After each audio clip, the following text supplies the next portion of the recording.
Messieurs, dames, charmantes demoiselles, très heureux de vous retrouver pour une nouvelle analyse. Et aujourd'hui, tout naturellement, on va évoquer un sujet brûlant, un sujet qui est en train de secouer le monde du football. On est en train d'assister véritablement à un véritable séisme, un véritable tremblement de terre.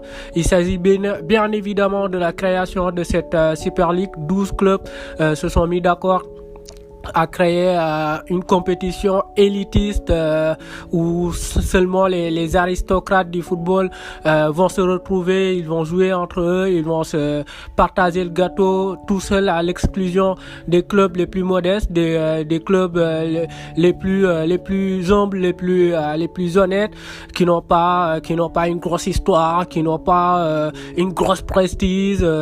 Voilà, c'est assez consternant, c'est assez écœurant, mais voilà. On espère juste que ce projet soit mort-né et que ce soit détruit, que prématurément, que ce soit anéanti tout simplement, parce que sur les dernières heures, on a appris que plusieurs clubs réfléchiraient à se désister, à se rétracter.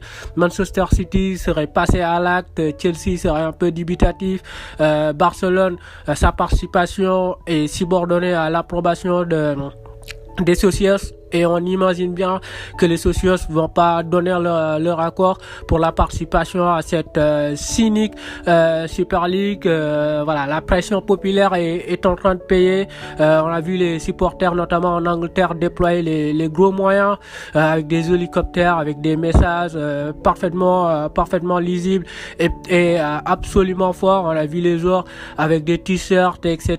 et des posts sur Instagram et sur Twitter, dénoncer, rejeter vigoureusement cette Super League. J'ai beaucoup aimé les posts des joueurs de Liverpool par exemple, de Cancelo, de Raheem Sterling, Anderson, Thiago Alcantara, etc. Bruno Fernandes. Tous ces joueurs-là, ils n'ont pas rêvé de ce genre de compétition-là.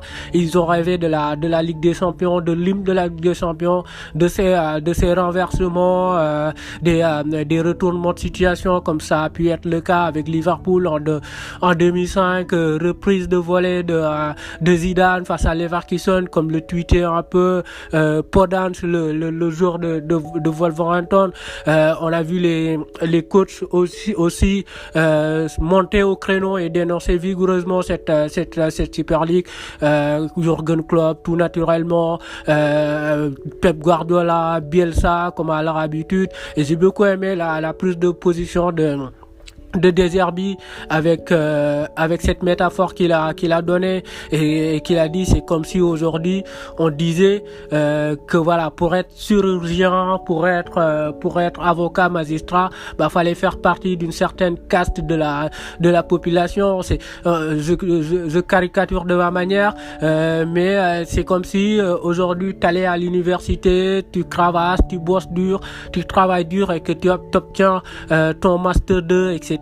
et qu'on te dit non, tu peux pas être magistrat, tu peux pas être avocat parce que c'est pas pour toi, t'es pas riche, t'as pas une grosse histoire, ton papa il roule pas avec des bagnoles, etc., des voitures de luxe. Et évidemment que c'est une certaine injustice. Et j'ai beaucoup aimé aussi Pep Guardiola quand il dit que le succès doit récompenser l'effort, le succès doit pas récompenser la fainéantise, l'inertie, etc. Quand vous méritez votre place, quand vous cravassez dur, que vous bossez dur, que vous méritez votre place, un peu comme West Ham cette saison, qui est actuellement 4e de la Premier League, on va leur dire d'accord, vous avez mérité votre place, vous avez bien joué au football, etc. Mais finalement vous n'êtes pas invité parce que vous n'avez pas une grosse histoire, vous n'avez pas une grosse représentativité au niveau de l'échiquier mondial. Donc c'est complètement absurde, complètement dingue. Et quand j'entends Florentino Pérez nous dire qu'ils vont sauver le football, je me dis mais de qui on se moque? Tu peux pas être tu peux pas être le poison et l'antidote à la fois. Le football, il est dans cet état piteux, dans des conditions financières extrêmement compliquées, parce que les grands clubs, les mastodontes n'ont pas su gérer parfaitement leur club,